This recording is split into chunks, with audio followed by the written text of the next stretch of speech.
Hello dear friends, Elon's keynote के इस live session में आप सभी का स्वागत है। और आज हम 3 दवाइयों को डिस्कस करेंगे, एम्ब्राग्रेसिया, कोका और वेलेरिना। ये 3 दवाइयाँ हैं जो बहुत इम्पोर्टेंट है, स्पेशली वहाँ पर जो लोग बिजनेस करते हैं, जिन्होंने मेंटल वर्क बहुत ज़्यादा एक्सेसिव में किया है और अपने अपने तरीके से वो डिस्टर्ब है। सबसे पहले शुरू करते हैं एम्ब्राग्रेसिया। एम्ब्राग्रेसिया में this is a nosodes and this is useful for children, especially young girls.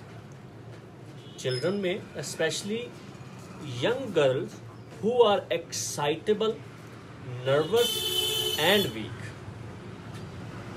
ऐसे छोटी बच्चियां जो जल्दी एक्साइटेड हो जाती हैं, मगर उस एक्साइटमेंट में ये नर्वस भी बहुत जल्दी हो जाती है। 2 चीज़ें हैं यहाँ पर। फर्स्ट कि वो एक्साइट बहुत जल्दी हो जाती हैं, बट जैसे ही एक्साइटमेंट पीक पर पहुंचती हैं तो ये नर्वस हो जाती हैं। नर्वस का मतलब होता है भी कोई चीज़ को आप अगर आपके सामने आती है तो आप उसके प्रोन एंड प्रोन्स दोनों को देखते हैं कि हाय मैं कर पाऊंगी या नहीं कर पाऊंगी, कैसे होगा कैसे नहीं होगा, ये चीज़ है। और वीकनेस, वीक होती है फिजिकली, ये वीक होती हैं। And nervous affections of the old people, ये नर्वस ब्रेन से रिलेटेड है। This is not a small kid nervousness. Nervousness और नर्वस अफेक्शन दोनों अलग अलग चीजें हैं, ये इसको मिक्स मत कीजिएगा। एक घबरा जाना और एक ब्रेन की जो नर्व्स हैं उनकी अफेक्शन, ये 2 चीजें हैं। Nervous and weakness and nervous affections of old people, nerve worn out। और ब्रेन फैग में ये दवाइयों का इस्तेमाल किया जाता है। सो ये कौन से पर्सन हैं? These are lean, thin, emaciated person who take cold easily। ये एक पतले, थिन, एमेसिएशन, सूख गए हैं और जिन्हें ठंड बड़ी जल्दी लग जाती है। लीन, थिन, एमेसिएटेड। एमेसिएशन कैसे पैदा होगी? एमेसिएशन जैसे आपको पता है कि इसके पीछे बहुत सारे रीजन हो सकते हैं। Maybe they are nutrition की कमी की वजह से, मे बी इन्होंने अपने बिजनेस को उठाने के लिए खाना छोड़ा हो। और दीज आर लीन, बिल्कुल लीन, थिन और एमेसिएटेड पीपल हैं जिन्हें ठंड बहुत जल्दी लग जाती है। और ठंड बहुत जल्दी लग जानी बहुत सारी दवाइयों में है। बेलाडोना, जिससे सिर से अगर हवा लग गई है तो ठंड लग जाती है। रस्टॉक्स, जब उसके पैर भीग जाते हैं तो ठंड लग जाती है। नक्स वोमिका, जब वो ठंडी पेवमेंट पर बैठता है तब ठंड लग जाती है। रास्टोक्स है, जब डैम्प ग्राउंड पर बैठता है तो ठंड लग जाती है। फास्फोरस है, जब उसकी छाती पर हवा लगती है तो उसे ठंड लग जाती है। कल्केरिया कार्ब है, उसे पता ही नहीं चलता अभी मैं बाहर गई और ठंड लग गई। ट्यूबरकुलिनम है, डॉक्टर साहब मैं बस यहां से यहां ही गया हूं, पता नहीं मुझे ठंड लग कैसे गई, मुझे ये भी नहीं पता। ये चीजें हमें अपने ब्रेन में बिल्कुल सही तरीके से और स्पष्ट तरीके से जोड़नी होगी। फिर ये आपको समझ में आएगा कि अगर किसी को ठंड लगी है तो उसके पीछे रीजन क्या है और ये उसे हमें दवाई क्या देनी। अब यहां पर क्या है कि एम्ब्राग्रेसिया को बहुत जल्दी ठंड लग जाती है। अब यहां पर देखिए, हिपरसल्फ भी है जिससे बहुत जल्दी ठंड लग जाती है। सोराइनम भी है जिससे बहुत जल्दी ठंड लग जाती है।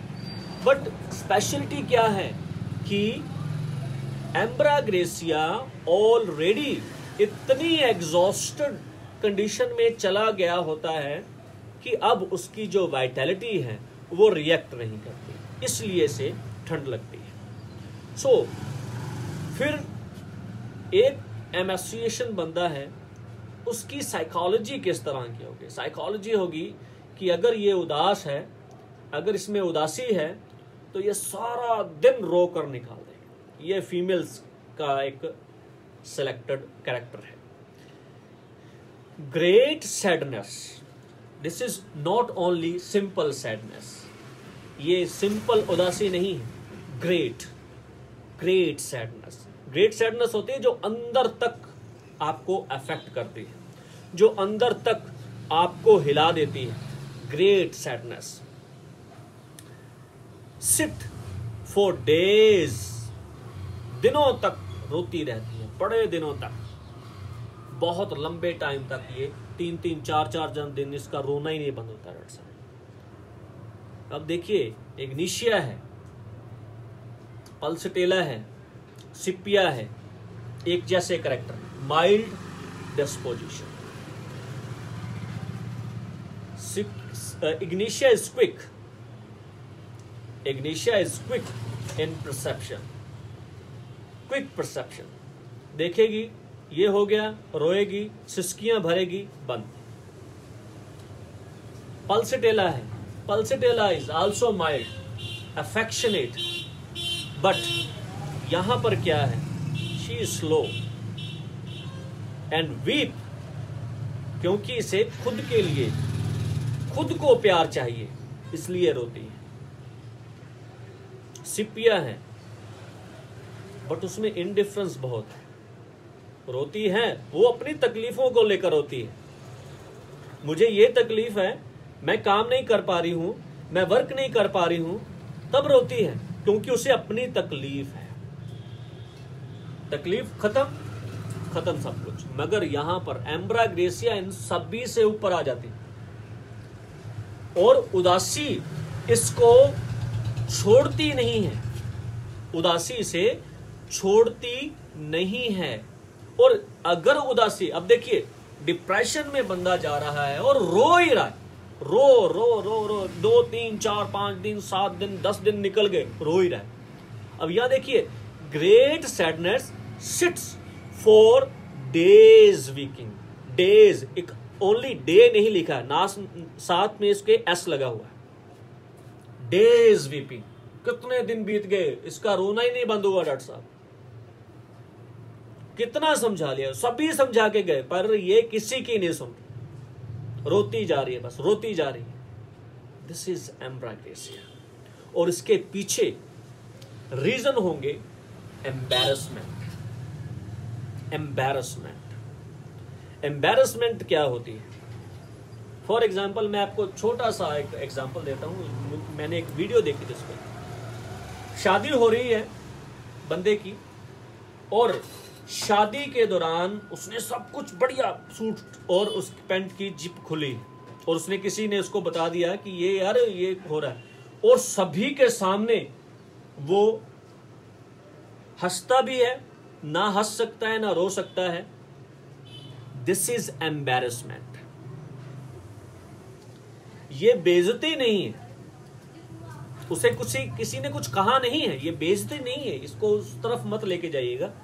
ये एक एम्बैरसमेंट है। एम्बैरसमेंट होते शर्मिंदगी, शर्मिंदगी, एग्जैक्ट वर्ड जो इसका शर्मिंदगी है। एक होती है शर्म, और जब उस शर्म को आप फील करना शुरू कर देते हैं तो उसे एम्बैरसमेंट बोलते हैं। और नेक्स्ट वर्ड देखिए, after business embarrassment. Business embarrassment, unable to sleep, must get up. और उसकी वजह से, उस एम्बैरसमेंट की वजह से, अब उसने काम चलाया, नहीं चला, और लोगों ने हंसा, यार तू इतना ही काम नहीं कर सका, इतना ही कुछ नहीं कर सका, तूने क्या किया इतना टाइम। तो जब इस लेवल पर ये चीजें चली जाएंगी तो फिर वो इसे अपने तरीके से शो करेगा, और फिर इसकी नींद जो है वो टूट जाएगी, फिर वो सोएगा नहीं, फिर यहां पर ये सोएगा नहीं, क्योंकि वो बिजनेस एम्बैरसमेंट है जो वो इसे सोने नहीं देगी। And he is a good businessman because इसने सारी उम्र बहुत वर्क किया है। यहां पर हमारे पास दो पोर्शन है, एक ओल्ड और एक बच्चे।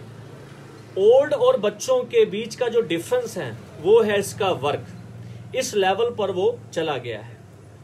सो next is ranula of with fetid discharge. Ranula क्या होता है कि जीभ के नीचे एक छोटा सा पानी का ट्यूमर बन जाता है, और अगर उसके साथ ऑफेंसिव ब्रीथ है then you can use this remedy ambra grisea as well as one another remedy is thuja. But if there is a hard ranula is there, go for thuja. अगर वो सॉफ्ट है तो आप एम्ब्राग्रेसिया की तरफ जा सकते हैं। So sensation of coldness in abdomen, ये फीलिंग कैल्केरिया में भी है और इसमें भी है। एंड द प्रेजेंस ऑफ, देखिए एक तरफ एम्बैरेसमेंट है। एम्बैरेसमेंट में क्या है कि if other person are present in close to you, even the nurse is enable to bear during stool. अगर स्टूल के लिए गया है, टॉयलेट के लिए वो बंदा गया है और टॉयलेट के दौरान वो हवा पास कर रहा है, इससे भी उसे प्रॉब्लम है कि कहीं किसी को ये पता ना चल जाए। इतनी सीक्रेसी ये रखता है। सीक्रेसी मीन्स कि इसको उससे प्रॉब्लम आती है और शर्मिंदगी महसूस होती है। And frequent ineffectual desire which make her anxious, और इसको डिजायर हो रहा है, she has or he has a desire for stool, but in the presence of other she cannot perform. क्यों? क्योंकि उसके पेट से हवा निकलेगी, टॉयलेट जाएगी, कुछ आवाजें आएंगी, तो ये नहीं चाहती कि कोई भी बंदा इसके नजदीक खड़ा हो।